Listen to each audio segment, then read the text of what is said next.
se ha conectado Lorena, cada X tiempo voy a ir haciendo con alguno de mis compañeros un directo, ¿vale? Para que vayamos hablando de diferentes temas según la especialidad de cada uno de los nutricionistas que me acompañan en el día a día, Lorena Castillo, Alberto, Rubén, Jaime, Jesús, Lucía, ¿vale? Bueno, el equipo se va ampliando y como cada uno se va especializando más o menos en diferentes áreas, qué mejor que vayamos hablando con cada uno de ellos acerca de cada una de sus especialidades. Con Lorena ya he hecho, mira, Alba está por ahí.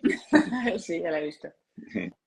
Vale, con Lorena ya he hecho varios directos, tengo algunos guardados en mi Sí. perfil de YouTube y en el perfil de podcast, ¿vale? Principalmente ella dentro de la clínica, junto a Lucía, se encarga de la resolución de los casos que principalmente tienen patología gastrointestinal, patología autoinmune y que, pues como consecuencia de esa disrupción del equilibrio gastrointestinal, acaban teniendo mucha sintomatología inflamatoria, crónica de bajo grado, acaban teniendo mucha sintomatología que en muchas ocasiones cae en saco roto, como síndrome de fatiga crónica, fibromialgia, replicación de Epstein-Barr, de citomegalovirus. Bueno, por desgracia, algo que cada vez aflora más porque en los últimos años cada vez tenemos más pacientes con estas sintomatologías que caen en saco roto, esos sacos rotos que a nivel intestinal pueden entrar dentro del famoso colon irritable,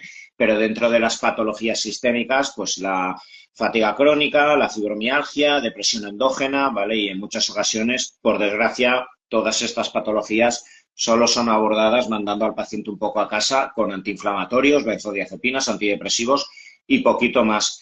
Lore, por tu experiencia, porque bueno, yo hace un tiempo ya decidí en la clínica que estos casos se me quedaban un poco grandes y por eso contamos también con otros médicos como la doctora Ujú. Ana Pla, el doctor Félix, pero eres tú principalmente luego quien hace el seguimiento.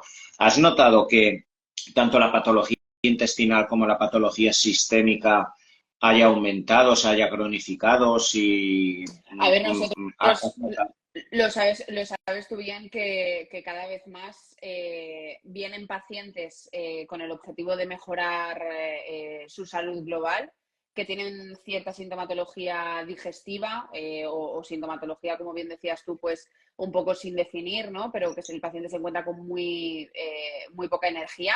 Pero luego también sabes que hay pacientes que nosotros llevamos y que a lo largo de su desarrollo y de lograr los objetivos que inicialmente se proponen, pues desencadenan pues, por diferentes circunstancias cierta sintomatología digestiva. Entonces, por un lado o por otro, desde luego, cada vez más en consulta, yo te diría, yo particularmente en clínica, el 90%, si no más, de los casos que llevo tienen una base de alteración de todo lo que es microbiota y sistema digestivo, que eso obviamente desencadena luego, pues no solamente en sintomatología digestiva, ¿no? Pues lo típico reflujo, ardor, dolor en la zona alta, sino que además desencadena pues en síndromes de fatiga, en cansancio, porque muchas veces sabes tú bien que hemos compartido casos clínicos en los que hay algún tipo de patógeno que es el que está causando realmente ese problema de energía, ese foco de baja energía. Entonces sí, yo te diría que rotundamente sí. Uh-huh. Mira, vamos a ir pasando por diferentes, aunque no es mi especialidad, pero sí te quiero preguntar. Ayer mismo puse una caja de preguntas, ¿vale? Y habían varias, ¿vale? Respecto al intestino, ¿vale? Entonces, respecto a la etiología o diversas causas que pueden estar vinculadas con los procesos gastrointestinales, ¿vale? En primer lugar, me gustaría que me hablaras de las bacterias, patógenos, ¿vale? O todo lo que tiene que ver con microorganismos. Fíjate, hoy tenía en consulta un paciente de ámbito metabólico que me decía que tiene mucha fermentación desde que se levanta lo típico, ¿vale? Con el abdomen plano, pero que acaba al final del día con el abdomen hinchado y que un compañero suyo le había dicho que le habían diagnosticado SIBO, que se le dieron una tanda de diferentes antibióticos y me decía, sin hacerse prueba ni nada, me dice, oye, si eso voy a la farmacia y le digo que me den unos cuantos antibióticos, estoy una Y ya semana y se está, me ¿no? irá, ¿no? Vale, entonces, claro, creo que es un común, ¿vale? Que se está extendiendo esta información alrededor del SIBO, de patógenos, ¿vale? De bacterias y me gustaría un poco que me digas cuál es la realidad, cuál es el abordaje, qué tipo de pruebas, ¿vale? Si esa fermentación es tan común y está realmente tan cercana, ¿vale? Al sobrecrecimiento bacteriano y cuál es la realidad de lo que tú ves en el día a día con Mira, los patógenos. claro, la realidad es que nosotros en nuestro aparato digestivo tenemos una microbiota que tiene que estar en equilibrio, es decir, tenemos bichos que tienen que estar en equilibrio.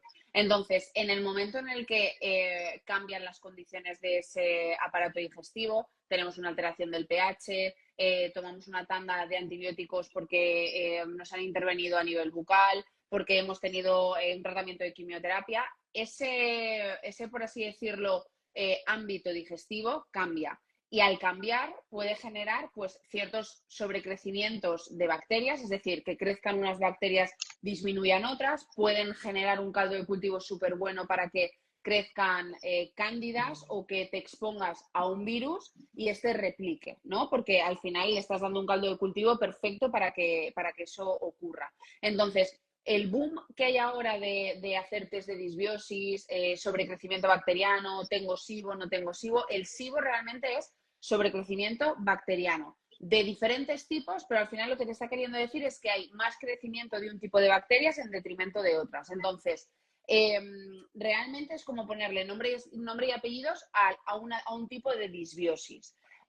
La realidad es que cada vez más, por el tipo de vida, el estrés, el mal descanso, la toma de fármacos un poco a la ligera, cada vez hay más desarrollo de este tipo de disbiosis. Pero en definitiva a mí me da igual, entre comillas, ¿vale? El nombre que tengas, si es un sobrecrecimiento bacteriano o si es por bacterias de sulfuro, si es por bacterias de metano, en realidad me da un poco igual porque realmente lo que hay es un mal ambiente digestivo. Entonces, lo primero y principal es bajar esa inflamación, mejorar la integridad de esa mucosa intestinal para que a largo plazo, al devolver otra vez el sistema, por así decirlo, en equilibrio de un buen pH, de una buena mucosa intestinal íntegra, evitemos que a largo plazo volvamos a desarrollar otra vez este tipo de sobrecrecimientos. El problema, cuando a mí me determinan SIBO, por así decirlo, es que el abordaje de primera línea es poner una bomba, yo siempre digo que es como poner una bomba en el aparato digestivo y acabar con el patógeno. Pero el problema no es el patógeno, el problema es que tú has generado un ambiente proclive a que se desarrolle ese patógeno. Entonces, te dan esa bomba, te cargas todo el patógeno y lo que no es patógeno y dentro de 5 o 6 meses vuelves a tener el mismo problema porque tus hábitos, porque tu ambiente sigue siendo el mismo.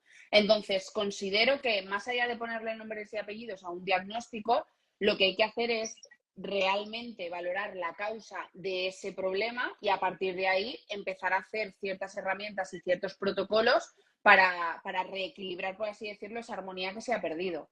Entonces, está bien ponerle un diagnóstico, pero desde luego no es lo principal. Para mí no es lo principal ver una prueba de sobrecrecimiento bacteriano positivo o negativo, porque también te digo, he visto curvas de sobrecrecimiento bacteriano negativo, pero que el paciente presenta síntomas, pues habrá que trabajarlo igual. Entonces, hay que tirar un poco más allá de la propia prueba de sobrecrecimiento bacteriano o del tipo que sea, sino valorar en la consulta, sobre todo inicial que hacemos, un poco el estilo de vida del paciente, cómo se está alimentando, qué grado de estrés tiene, cómo está su analítica a nivel con los médicos para ver cómo está realmente a nivel de hemograma y de otros parámetros que pueden ser los que al final están generando ese caldo de cultivo perfecto para que tengamos una alteración digestiva. Mira, hay dos patógenos que me gustaría que me hables de ellos, ¿vale? Uno es el famoso Helicobacter pylori, ¿vale? En uno de los directos también que hice con el doctor Kuchenberg, que él es especialista en gastroenterología, me decía que, claro, quizá uno de los grandes problemas de cribar el Helicobacter pylori a la primera de cambios, cuando alguien tiene gastritis, reflujo, cuando tiene fermentación, etcétera, es que el 70% de la población puede dar positivo. Y ya por protocolo, una vez das positivo, tú no te puedes, bueno, él como gastroenterólogo ya no puede incurrir en una mala praxis y no mandar pilera al paciente. Entonces, claro, él me decía que intenta evitar realmente el cribado y darle la prueba porque ya si das positivo, él ya le tiene que dar, ¿vale? Por protocolo el pilera ¿vale? Que es un tratamiento muy agresivo de antibiótico, de omeprazol, etcétera, ¿vale? Ranitidina creo que también lleva, ¿vale? Y que Ujú. deja al paciente literalmente destruido. Nosotros hemos tenido pacientes en consulta venir a las semanas o, o a los meses de hacer ese tratamiento. Y bueno, ¿qué me puedes decir tú del Helicobacter pylori, pacientes que tengan esa sintomatología? ¿Qué tipo de abordaje quizá antes de hacerse ese tratamiento tan agresivo? Pues yo siempre digo que si podemos evitar ese tratamiento de primera línea, nos vamos a ahorrar después pues mucha de la cascada de sintomatología que genera, porque insisto en que cuando se pone un tratamiento, en este caso el del Helicobacter pylori, que como bien dices, tenemos un mogollón de pacientes en consulta que vienen a posteriori de haber hecho ese tratamiento, porque te dicen, sí, yo di negativo, pero a los meses a los meses o a las semanas empecé a tener otra vez un mogollón de sintomatología y estoy en el mismo punto, ¿no? Entonces me han mandado incluso otra tanda y tal. Entonces, la cuestión es la siguiente, volvemos a lo mismo, o sea, el problema no es el Helicobacter pylori, el problema es por qué sobrecrece el Helicobacter pylori, porque mi sistema inmunológico está siendo incompetente, porque tengo una mucosa intestinal reventada porque he tenido un mogollón de estrés durante este año y he estado comiendo fatal, he abusado de tóxicos o de farmacología. Es decir, hay que ver realmente el por qué está sobrecreciendo ese Helicobacter pylori, porque insisto en que si tú únicamente el tratamiento, por así decirlo, de base es dar un antibiótico, cargarte el Helicobacter, pero no solucionamos lo que ha generado que haya ese sobrecrecimiento, pues vamos a volver a tener el mismo problema antes o después. Entonces, nuestro tratamiento de base, o como nosotros lo trabajamos, es, primero y principal, mejorando el ambiente que ha hecho que sobrecrezca, es decir, reacidificar, asegurar que la mucosa vuelve a estar funcional, bajar la inflamación que muy probablemente se tenga. Y cuando ya hacemos, digamos que tiene como diferentes fases, ¿no? El tratamiento. Entonces, primero y principal es como proteger el medio, ¿vale? Una segunda parte en la que sí que tenemos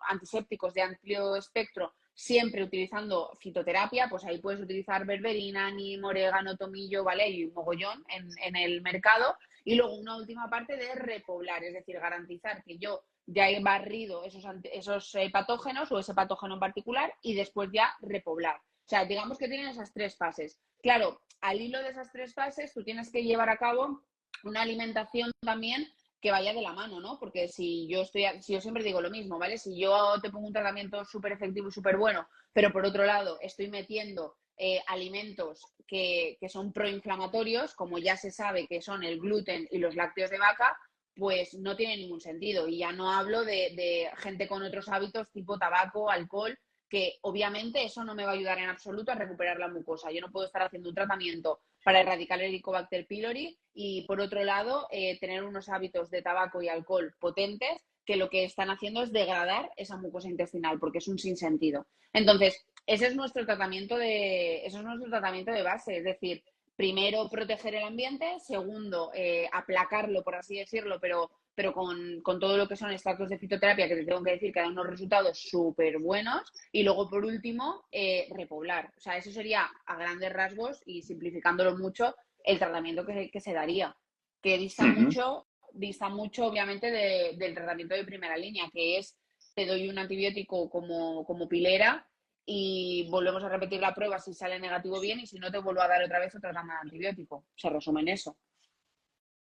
En estos casos, cuando normalmente hay una evolución buena y el paciente remite al menos parcialmente la sintomatología, ¿tú sueles recomendar que se repitan la prueba para ver si dan positivo o negativo? ¿O en tanto en cuanto la sintomatología mejore, tú le dices al paciente que esté tranquilito? Sinceramente, no siempre, ¿eh? Depende mucho del caso porque también, no sé, hay pacientes como que necesitan ver una prueba Corroborarlo. palpable exactamente de que ya no está el patógeno. Pero hay otros muchos casos que no. De hecho, tuve un caso hace relativamente poco, ahora una semana o así, que me dijo, me encuentro súper bien, estoy genial, es que incluso me he ido de vacaciones, he estado haciendo las cosas un poco más anárquicas y es que estoy súper bien, he vuelto y me encuentro muy bien.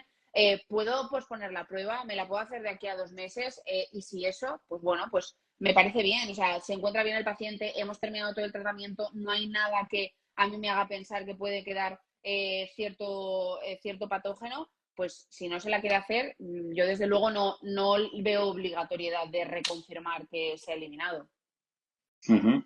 Vale, y el otro patógeno sería la famosa cándida, ¿vale?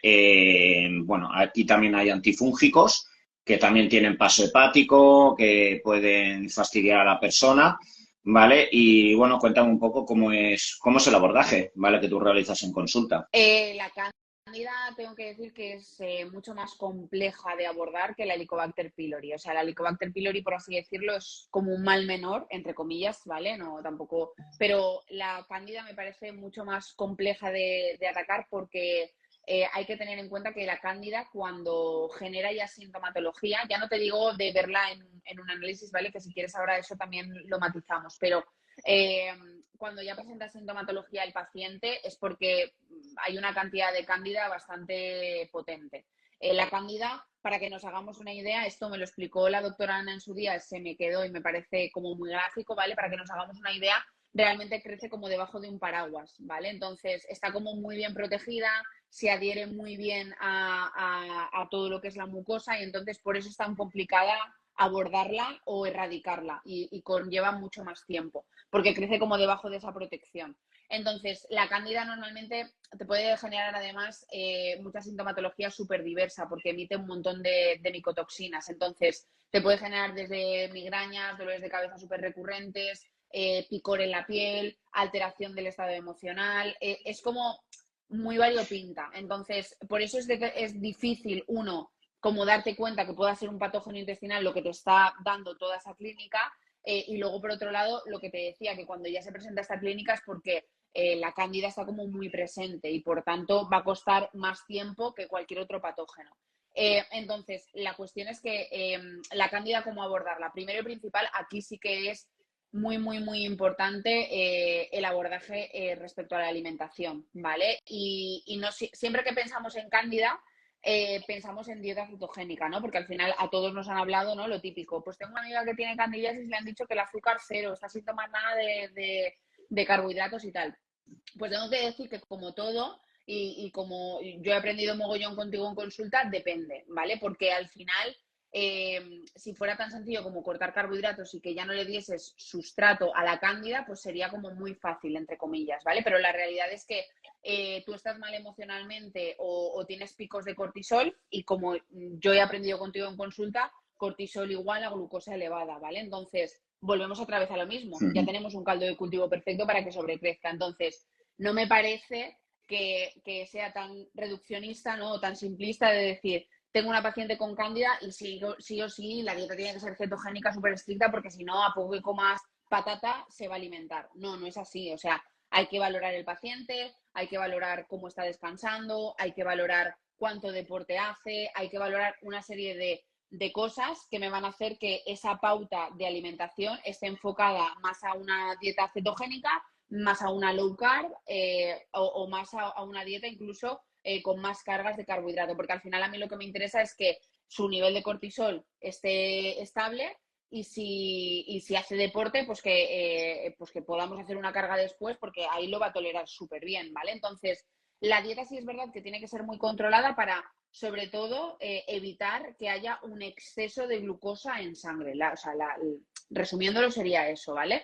Para evitar que le podamos dar pues, sustrato donde agarrarse, por así decirlo. Y por otro lado, a nivel de tratamiento, ya un poco de suplementación, fitoterapia y tal, ahí ya depende un poco, primero y principal, de cómo se encuentre la persona, de si tiene mucha sintomatología digestiva, porque ahí ya vamos a poder variar esas fases que hablaba antes, por ejemplo, como la pylori, ¿no? Pues si yo me encuentro un paciente que a nivel de clínica digestiva no está tan mal, quizá puedo abordarle antes y ponerle un tratamiento antifúngico para esa cándida específicamente, ¿vale? Que ahora en el mercado hay mogollón y con muy buenos resultados. Pero no, Entonces, puedo hacer no farmacológico.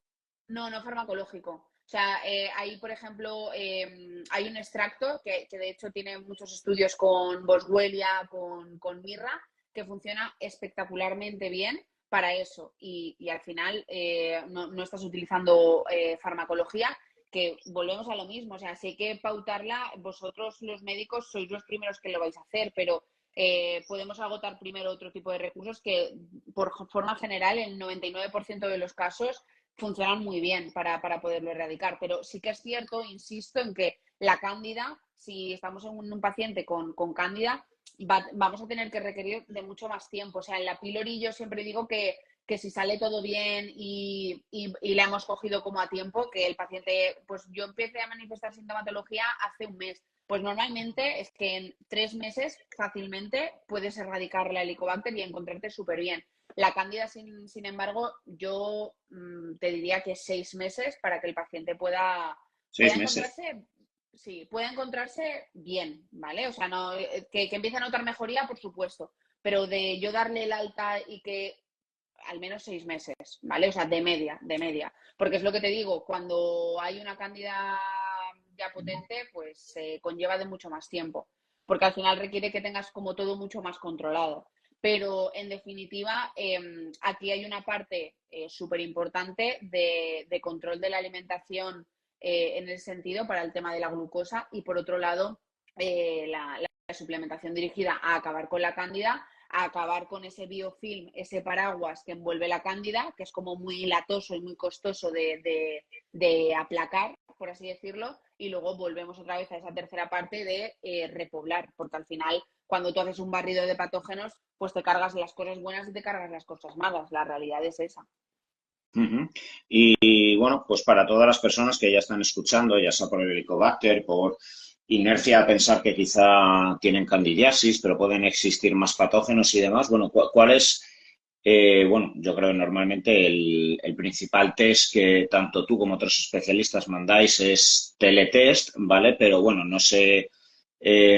Muchos pacientes también me han pasado por diferentes gastroenterólogos, se han hecho miles de pruebas, no tienen por qué haberse hecho también el teletest, etcétera. Entonces, un poco el abordaje a la hora de realizar el diagnóstico, según tu experiencia, la mayor sensibilidad de pruebas, La, ¿cómo lo tenéis en consulta? ¿A través de teletest o ir a la seguridad social o no, a cómo lo ver, gestionáis? tengo que decirte que, como bien decías tú antes, con el tema del Helicobacter puede dar muchos falsos positivos, entre comillas, ¿vale?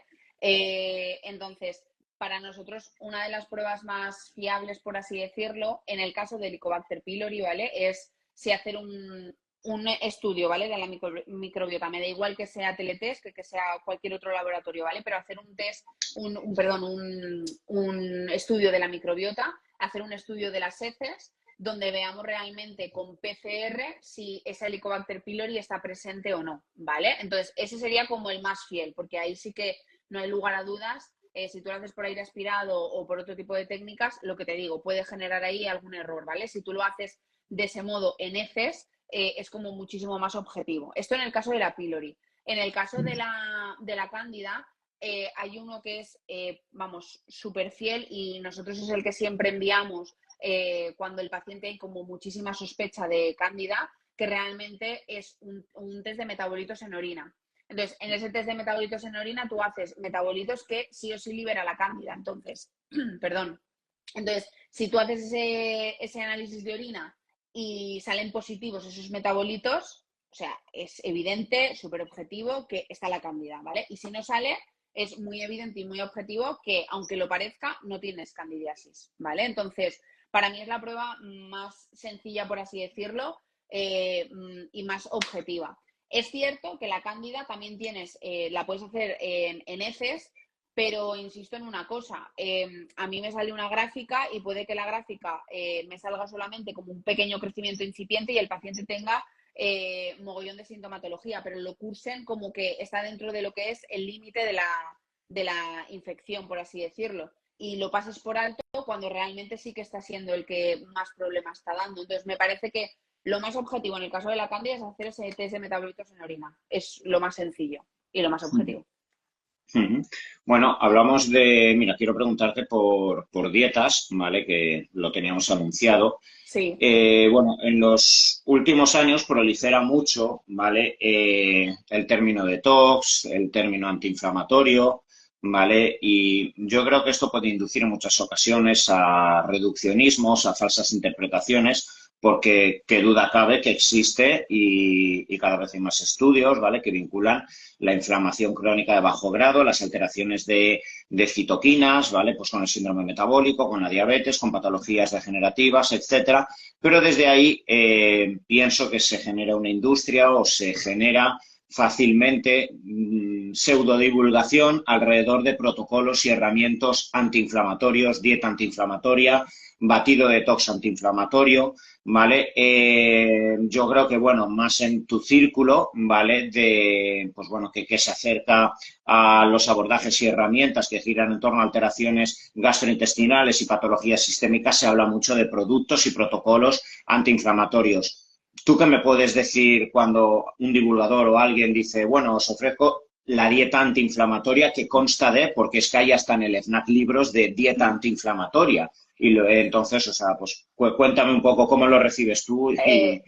A ver, yo te cuento, y para eso, o sea, yo tengo como una opinión súper clara respecto a esto, ¿no? Todo lo que tú vendas, por así decirlo, como la dieta antiinflamatoria, la dieta anticándida, la dieta como quieras, es que, vamos a ver, hay que entender, hay que ver el contexto del paciente, ¿no? De la persona que tú tienes delante. Insisto siempre en eso porque lo que puede ser antiinflamatorio para una persona, para la otra persona puede ser todo lo contrario. Es decir, y te pongo el ejemplo que he dicho antes de la cándida, ¿vale? En cualquier sitio que tú leas, tal, la dieta anticándida, me mandaron una dieta anticándida y era sin nada de carbohidrato y la mujer estaba preparándose para hacer un triatlón y descansaba fatal por las noches y tal, pues vamos a ver, o sea, eso no es una dieta antiinflamatoria para esa persona. Si yo Claro. le quito los carbohidratos, voy a poner ese ejemplo porque es como lo que más se ve, ¿no?, hoy en día, pero quito los carbohidratos que son proinflamatorios y me generan una serie de citoquinas y no sé cuántos,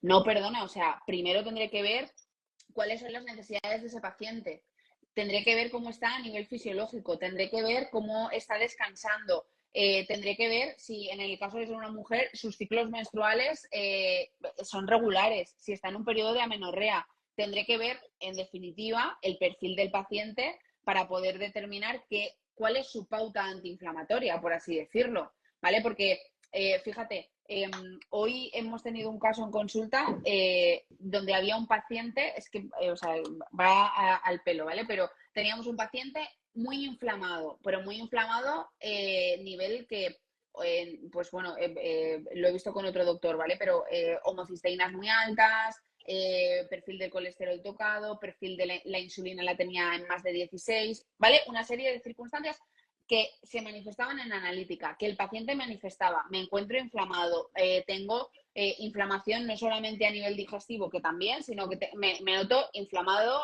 en general. Entonces, la dieta de este paciente se basaba única y exclusivamente en tomar arroz y carne, ¿vale? Porque era lo único que toleraba, por así decirlo.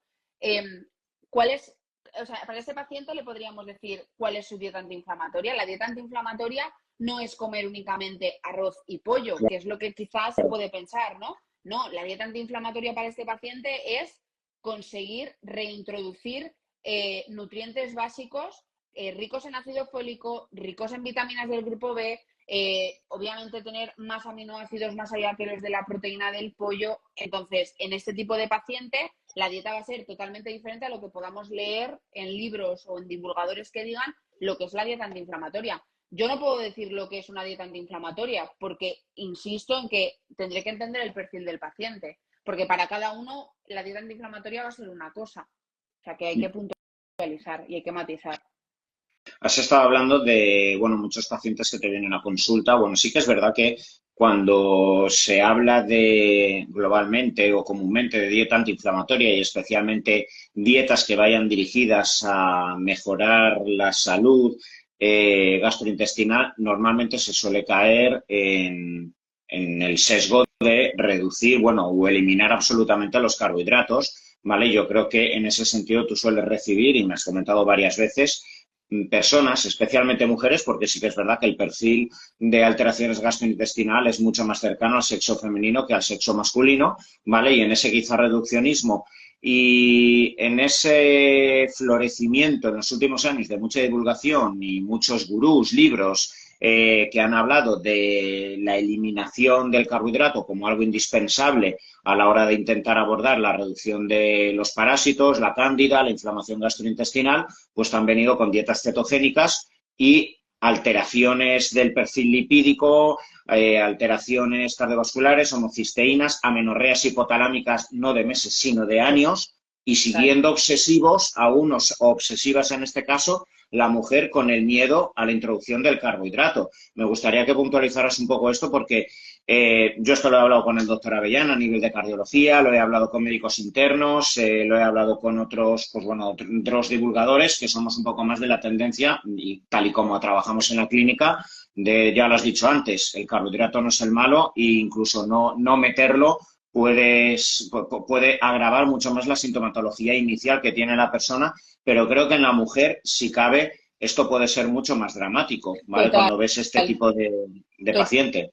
total. A ver, hay que tener en cuenta una cosa. Cuando, hablando, por ejemplo, cuando hay algún tipo de alteración a nivel intestinal o a nivel digestiva, lo primero y principal es entender que obviamente el carbohidrato, en este caso que estamos hablando, al ser rico también en fibra, va a conllevar a que cueste más digerir, ¿vale? O sea, y esto quiero decir, es así de sencillo, ¿vale? Yo tomo carbohidrato y al tener un alto contenido en fibra va a ser más dificultoso, por así decirlo, por mi mucosa y por todo, de digerir. En esto estamos de acuerdo. Entonces, de ahí caer en el error, entre comillas, ¿vale? De no estar bien a nivel digestivo y decir, vale, pues voy a hacer una pauta como muy fácil de digerir, ¿vale? Entonces, me quito esos carbohidratos que van a evitar pues que pueda tener una fermentación, que pueda tener una dolencia, y baso mi alimentación en proteína y en grasa, ¿vale? Entonces, esto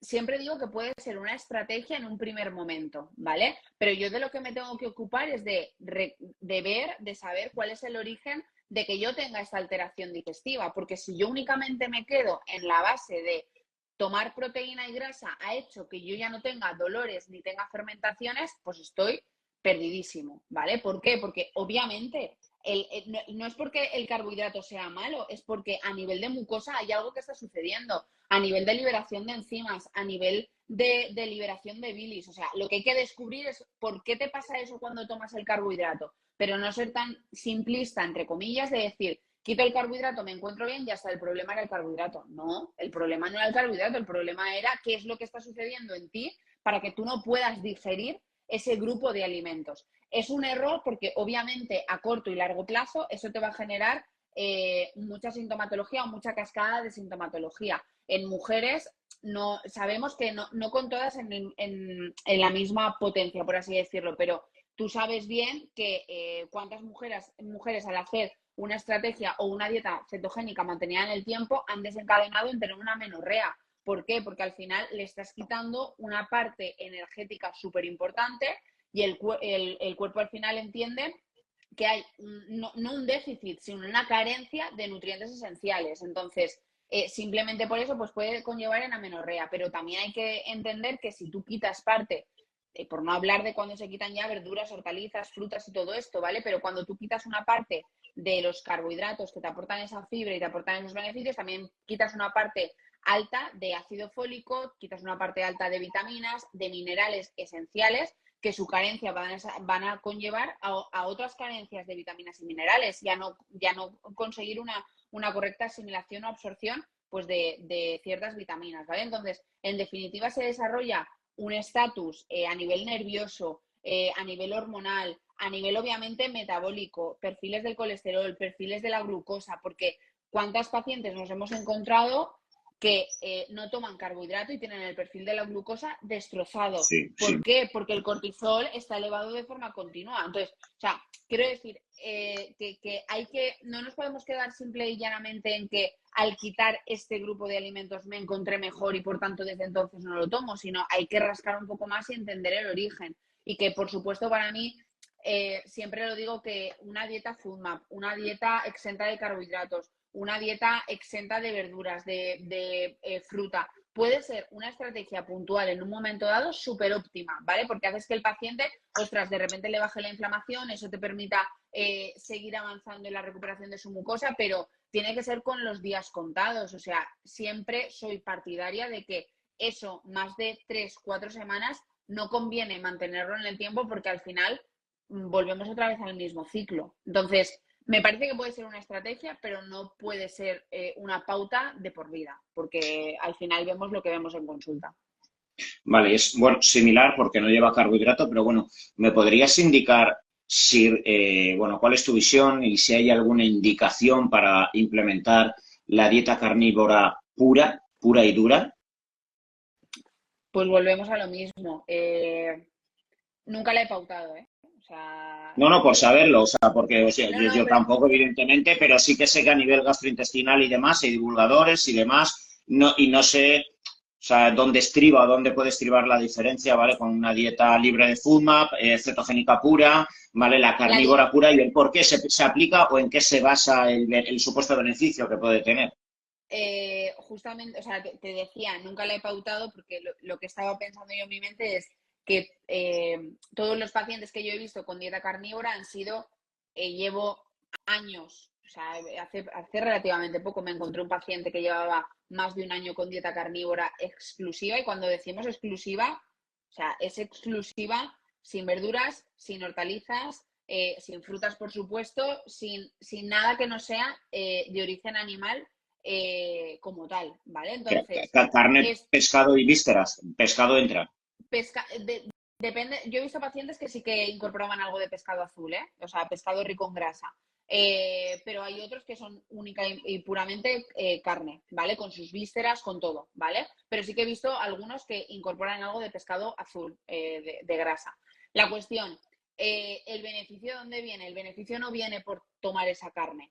El beneficio realmente viene por no tomar el resto de cosas que te estás dejando atrás, ¿vale? Al final volvemos a lo mismo. A corto plazo, no digo que no pueda ser una estrategia. Yo, desde luego, mi opinión personal es que considero que hay otras muchas formas de hacer una estrategia determinada para un tiempo puntual, pero que no tiene por qué ser tan reduccionista de decir única y exclusivamente tomar carne, porque obviamente insisto en que eso va a generar sí o sí déficits de minerales, de aminoácidos y de en general de oligoelementos necesarios para desarrollar funciones vitales como toca, ¿vale? Entonces, no me planteo ponérsela a nadie, aunque pueda conllevar un beneficio puntual. El riesgo está en cuando volvemos a lo mismo, mantienes en el tiempo esa pauta, porque al final desencadenas inflamación por las propias, los propios residuos nitrogenados, por la propia simplicidad de la pauta de alimentación, por la carencia de otras vitaminas y otros minerales. Entonces, no me parece que el beneficio que te pueda generar en un momento puntual compense a todo lo que al final vemos en pacientes que llevan 4 meses, 5 meses tomando única y exclusivamente esto, porque lo que te encuentras es que a poco que tú hagas esa terapia, por así decirlo, con él, para ir incorporando nuevos alimentos, es que es desastroso, porque su microbiota está hecha polvo, literalmente. Ya, La claro, realidad es claro. esa. Mira, hablaba el otro día con nuestro compañero, el doctor Juan Carlos, y me comentaba, pues bueno, un poco la controversia que él veía respecto a pacientes que pueden venir con estreñimiento crónico y la tendencia típica normal de asumir que lo que hay que incluir al paciente es una alta carga de verdura, Sí, hortalizas, etcétera, que incorporen alta cantidad de fibra, porque si realmente hay un trastorno de motilidad, ¿vale? Lo que se pueden producir, al menos eventualmente, y en algunos pacientes, son tapones que incluso ocasionalmente, casi nunca, pero pueden acabar con el paciente en el quirófano, ¿vale? O sea, total. y es verdad, yo, pues bueno, como no abordo este tipo de casos, ¿vale? Pero ¿tú qué opinas o cómo consideras que esto, porque es verdad que el mito es, no, no, fibra, fibra, fibra para ir al baño, pero si hay un trastorno de base motor, No, y además hay que valorar siempre la farmacología, o sea, porque partimos siempre como de un paciente sano, ¿vale? Que tiene, y una cosa es un paciente sano que tiene estreñimiento, ¿vale? Y otra cosa es un paciente polimedicado que tiene estreñimiento, porque la cosa cambia, ¿vale? y hay muchos, todos los Claro, antidepresivos, benzodiazepinas, o sea, todo esto, o sea, es que claro, hace que no tienes estreñimiento. Claro, es normal que tengas estreñimiento, pero ahí ya le puedes meter cantidades de fibra que lo que sucede es que el movimiento peristáltico es prácticamente inexistente. Por tanto, lo que tienes que dar es un procinético, que es eso que estimula la motilidad, el movimiento intestinal, básicamente, ¿vale? Entonces, hay que hacer como esas dos diferenciaciones, pero independientemente de esto, siempre que me encuentro con un paciente estreñido en consulta, primero y principal, entender lo que es el estreñimiento, ¿vale? Que muchas veces durante un mogollón de años hemos escuchado estreñido, cada uno tiene su ritmo, tal. No, o sea, lo saludable es ir todos los días al baño con una consistencia óptima y que no te duela y que no tengas sangrado. O sea, eso es lo que se llama términos de salud. Fuera de eso, cuando las heces son duras, cuando no voy todos los días al baño, ahí ya podemos empezar a hablar de estreñimiento y de que pasa algo, ¿vale? ¿Qué es lo que puede pasar? Obviamente, lo primero que puede pasar es que efectivamente haya falta de fibra, ¿vale? Pero si el paciente te dice, no, yo tomo verduras, hortalizas, tomo fruta, es decir, llevo una dieta en la que ya hay incorporación de fibra, vale, esto ya está desterrado, no es una causa de fibra. Segundo y principal, que hay una correcta ingesta de agua. O sea, si no hay agua, es muy difícil que tú puedas ir al baño, ¿vale? Y ¿Cómo, ahí hay pacientes. cómo lo valoras en la práctica cuando le dice, y porque el paciente dice, sí, ¿no? ¿Cómo te fías cuando le dices que calcule 2 botellas y se las lleve? O sea, No, porque no, luego o esto sea, es un problema muchas veces que no es, que el paciente no es consciente. total, dice el paciente, pues sí, yo bebo lo normal. ¿Y cuánto es lo normal? ¿Vale? Entonces, ¿cuánto es lo normal? Yo siempre digo, vale, pues haz el ejercicio de valorar realmente cuánta agua estás tomando a lo largo del día. Tienes tu botella, si tienes una botella es muy fácil, te la llevas contigo a todos los sitios y mínimo llegar a 2 litros de agua al día. ¿No lo quieres hacer así? ¿Cuántos vasos estás tomando a lo largo del día? Pues por lo menos que llegues a 8 o 9 vasos de forma diaria. ¿Es así? ¿No es así? No, eso es mucho. Vale, pues ya sé que te falta agua, ¿vale? Pero hay que medirlo. A mí no me vale que me digan es normal lo que yo bebo de agua. Yo no sé lo que es normal o lo que no es normal. Entonces, segundo principal, lo que te decía, el tema del agua, ¿vale? Que me parece súper importante. Tercero, el movimiento. Y esto es importante porque obviamente una persona que sea sedentaria va a pasar exactamente lo mismo que un paciente que se toma fármacos que lo que hacen es bloquear la motilidad intestinal. Si no hay movimiento, tampoco va a haber movimiento peristáltico, ¿vale? Entonces, la actividad física también es importante. Y otra cosa totalmente importante y que de aquí viene muchas veces el hecho de que no vayamos bien al baño es falta de grasa, ¿vale? O sea, esto ya cada vez se ve menos, entre comillas, ¿vale? Pero sabes bien que sigue habiendo mucha gente, ¿no? Con el, no, pero yo no tomo grasa, o sea, mi alimentación, yo todo es sin grasa, no, prácticamente ni aliño la ensalada y tal, porque le tienen como pavor a las grasas. Cada vez se ve menos, pero la realidad es que falta de grasa en la alimentación, volvemos a lo mismo, va a hacer que las heces sean más secas, que haya problemas para, obviamente, poder ir al baño con un tránsito habitual, fisuras, etc. ¿Vale? Entonces, a mí me parece que son como las 4 cosas principales que hay que tener en cuenta antes de decir fibra, fibra, fibra. O sea, uno, si toma farmacología, porque obviamente habrá que dar un procinético para estimular ese movimiento. 2, que haya movimiento en sí mismo. 3, que haya suficiente agua. 4, que haya suficiente grasa. Y ya lo último, tema de la fibra. Y si todo eso está perfectamente hecho y todo bien, y a pesar de eso estoy estreñida, tengo las heces duras y tal, pues valorar un test de disbiosis, obviamente, porque ahí ya a lo mejor hay un patrón de disbiosis intestinal que nos está dando la lata o incluso algunos patógenos que pueden generar cierto grado de estreñimiento, pero sería como el último recurso. A ver, nos está escribiendo Sandra Pico Nutrición, ¿vale? Acerca de la divulgación que hacen ciertos profesionales como Filugo, ¿vale? Que trabajo prácticamente a diario con él en mi marca de suplementación de B-Levels, ¿vale? Divulgo con él, etcétera, y bueno, otros profesionales, ¿vale? Derivados del PNI que hablan de la importancia incluso de mantener a medio largo plazo la dieta cetogénica, incluyendo grasas derivadas de los huevos, grasas insaturadas como el aguacate, etcétera. Bueno, yo no sé si tú estarás de acuerdo conmigo, Lorena, pero yo creo que en los últimos años, después de una divulgación muy fuerte alrededor de la dieta cetogénica, son cada vez más los propios divulgadores que empiezan a hablar de la importancia de las cargas de hidrato de carbono. Así que aquí sí que puedo poner la mano sobre el fuego, ¿vale? Y no quemarme respecto a Phil, porque he visto la transición que él ha hecho respecto a la confianza de los carbohidratos, respecto al soporte ¿vale? Y la importancia de saber que eventualmente X días a la semana, etcétera, sobre todo aquellos días donde uno hace un entrenamiento de alta intensidad, donde además quiere hipertrofiar y está obligando, en cierto modo, a su organismo a generar anabolismo, la incorporación de hidrato de carbono bien controlado, si ya eres flexible metabólicamente, no es que te vaya a perjudicar, te vaya a cortar la producción de ketonas, sino que te va a generar sostener el catabolismo, la propia inflamación y el estrés metabólico y mecánico que generas en el entrenamiento, vas a dormir mejor, vas a tener más serotonina, ¿vale? Y yo creo, ¿vale?, que sí que es verdad que pues hace 2, 3, 4 años hubo una inercia de mucha divulgación alrededor de la dieta cetogénica. Parece que incluso se competía para ver quién se levantaba por la mañana con mayor nivel de ketonas. La gente publicaba su LDL, a ver quién llegaba a 500, 600, 700. Ahora este año, el año pasado y este año hemos visto muchos de esos pacientes en silencio viniendo infartados en consulta con LDLs de 700, 800, ¿vale? Eso luego no se publica, pero Lorena, yo y mis compañeros sí que los vemos en consulta y no pocos, muchos infartados, muchísimos, no sabéis cuántos, ¿vale? Pero yo creo que la divulgación ya al menos se abre, ¿vale? Y dentro de una base cetogénica, creo que cada vez, no sé si tú lo ves, pero yo sí que empiezo a ver mucho divulgador que ya acepta, incorpora y aconseja las cargas de hidrato de carbono. Es que yo creo, o sea, considero, fíjate, ya no si eres procetogénico o no lo eres, ¿vale? Sino que considero que como todo,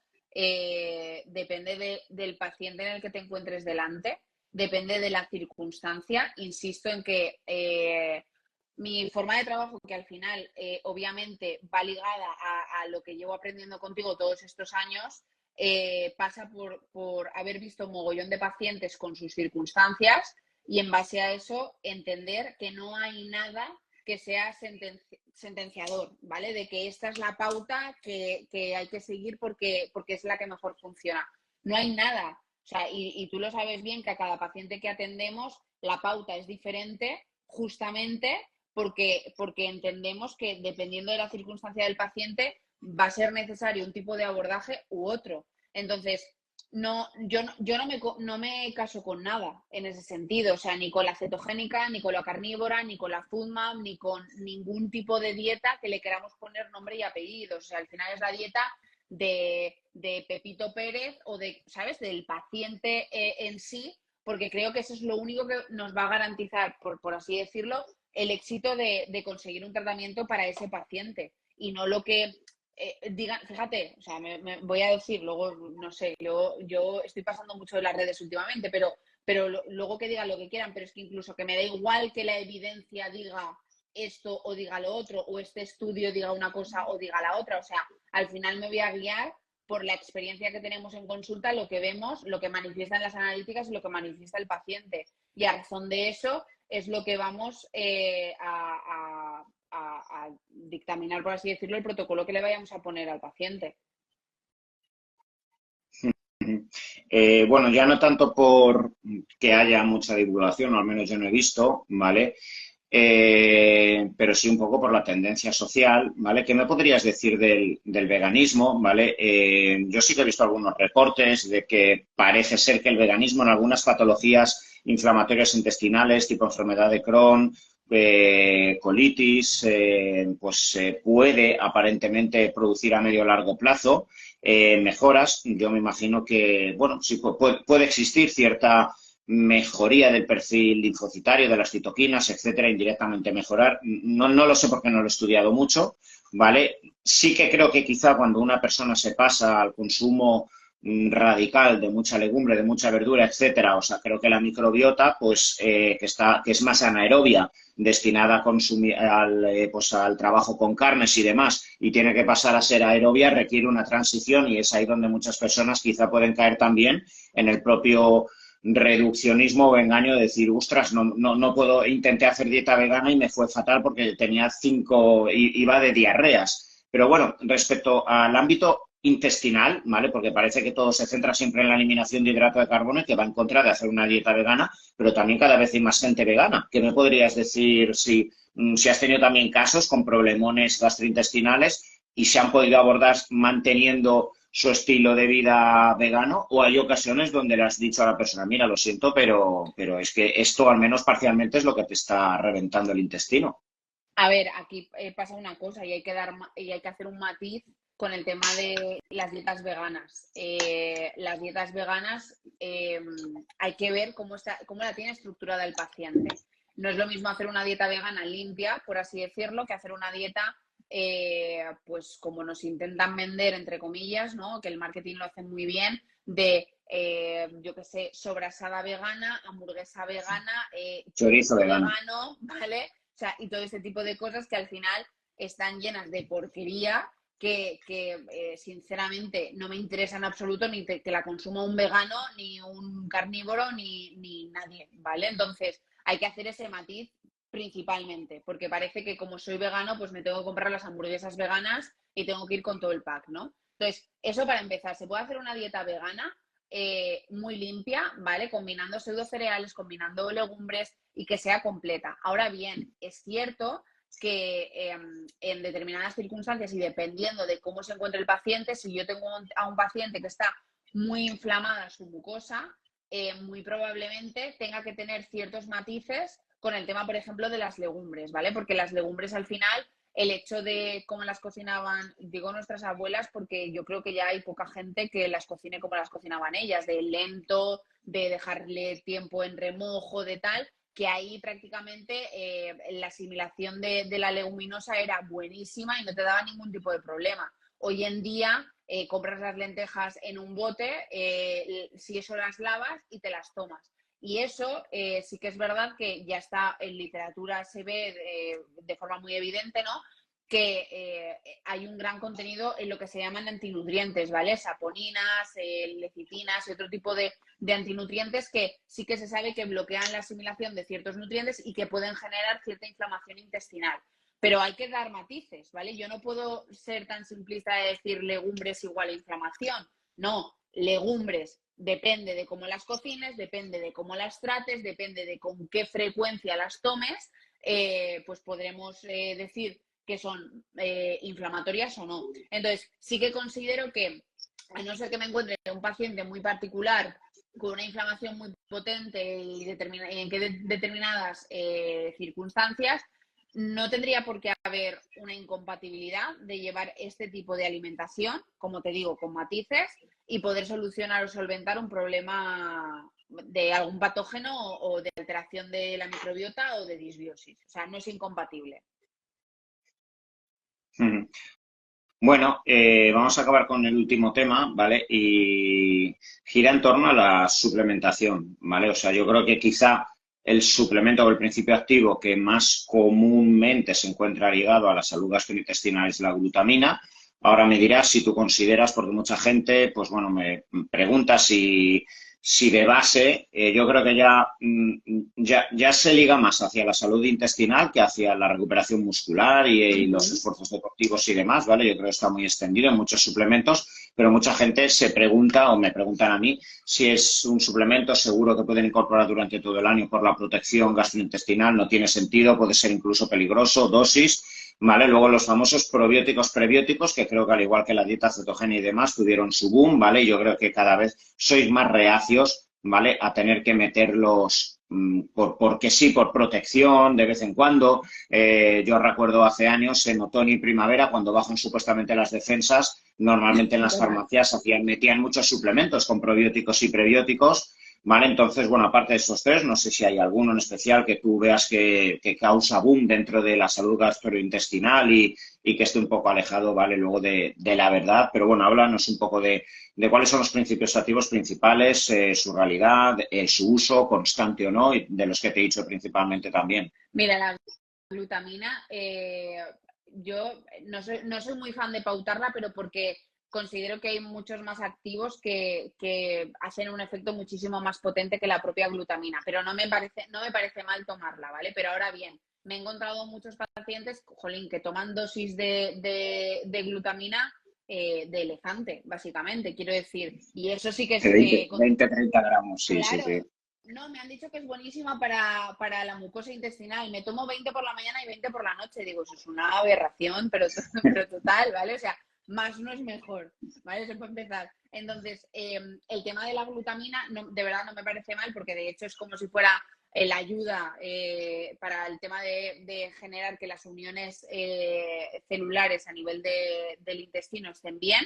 Pero como te digo, jolín, hay muchas más cosas en el mercado a día de hoy. Yo, por ejemplo, soy súper fan de la melena de león, del hongo, bueno, de los hongos en general, ya lo sabes que yo soy muy fanática, pero la melena de león, que es un hongo en particular, que ha demostrado tener unos beneficios extraordinarios para la mucosa intestinal, pues oye, prefiero, al final soy muy práctica, ¿no? Y siempre digo, pues invertir el dinero en lo que realmente yo sé que es como muy potente. La melena de león me gusta mucho más que dar glutamina, pero, insisto, tomar la glutamina para mejorar el aparato digestivo, pues bueno, sí, puede ser una buena herramienta, pero insisto en que daría, fíjate lo que te voy a decir, yo soy como muy pulcra para eso, máximo 5 gramos al día, y ya te digo que lo que se ve por ahí es muchísimo más, y a largo plazo tomar más cantidad, digamos que por encima de 15 gramos, ya yo me he encontrado pacientes con mogollón de gases, con más fermentaciones, ¿vale? Porque no hay una buena tolerancia. Entonces, respecto a la glutamina, lo que te digo, bien, pero creo que hay cosas mejores.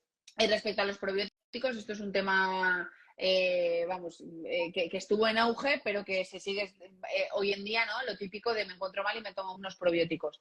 Al final los probióticos no son inocuos. O sea, yo siempre digo que yo no doy probióticos a ningún paciente a no ser que haya visto un test suyo de disbiosis, con la excepción de cuando me dicen me he tomado un antibiótico porque me han quitado una muela o por, yo qué sé, circunstancias, ¿no? Entonces, en ese caso sí que sé que ha habido un barrido, entonces te doy un tipo de probiótico específico para repoblar todo aquello que se ha perdido. Pero más allá de esa excepción, dar un probiótico porque me encuentro mal, porque me han dicho que es súper bueno, porque tal, si yo no sé cómo es tu microbiota, yo qué sé qué probiótico te tengo que dar. Es que al final Claro. son cepas que cada una tiene su acción y es un sinsentido darlo así sin más. De verdad que me parece tirar el dinero, pero por completo. Entonces, pues no soy partidaria a no ser que sepa cómo es tu microbiota o que hayas tomado ese antibiótico o ese fármaco. Y luego, otro tipo de suplementos y tal que podamos ver así en consulta, yo es que te diría que lo que más, desde luego, es la glutamina y los probióticos. Más allá de eso, ya te digo que es como lo que la gente viene de base, estas dos cosas. Ujú, ujú. Bueno, pues justo una horita, ¿vale? Yo creo Ah, que se ha mira, pasado rápido. Sí, total. sí, por eso, justo una horita, ¿vale? Hemos tocado todos los palos. Yo creo que, bueno, ha sido bastante ameno y habréis entendido bastante bien a Lorena. De todas formas, inmediatamente ahora lo cuelgo en el muro, lo colgaré durante estos días, ¿vale? En el canal secundario para que podáis repasar muchos de los conceptos muy interesantes, sobre todo respecto a los mitos, los reduccionismos, ¿vale? Y pues bueno, intentar evitar, ¿vale? La inercia a llevar a cabo, ¿vale? Lo primero que escucháis en cualquier divulgador, incluido nosotros, hay que contrastar toda la información, hay Siempre. que ponerla siempre, ¿vale? En contraste a otros divulgadores, a la bibliografía, etcétera, ponerlo siempre todo en tela de juicio porque, pues bueno, hoy ha dicho la melena de león y a lo mejor dentro de un año Lorena dice que ha encontrado un nuevo principio activo que le parece maravilloso y ha desbancado a la glutamina y a la melena de león, ¿vale? Y de eso se trata, que sigamos aprendiendo entre todos, lo pongamos sobre la mesa, lo compartamos, así que nada, ahora mismo lo comparto en el muro. Gracias a todos los que habéis estado aquí y gracias a ti, Lorena. Hasta el Gra- siguiente directo. vale, chao, gracias. Venga, Adiós. besito, chao.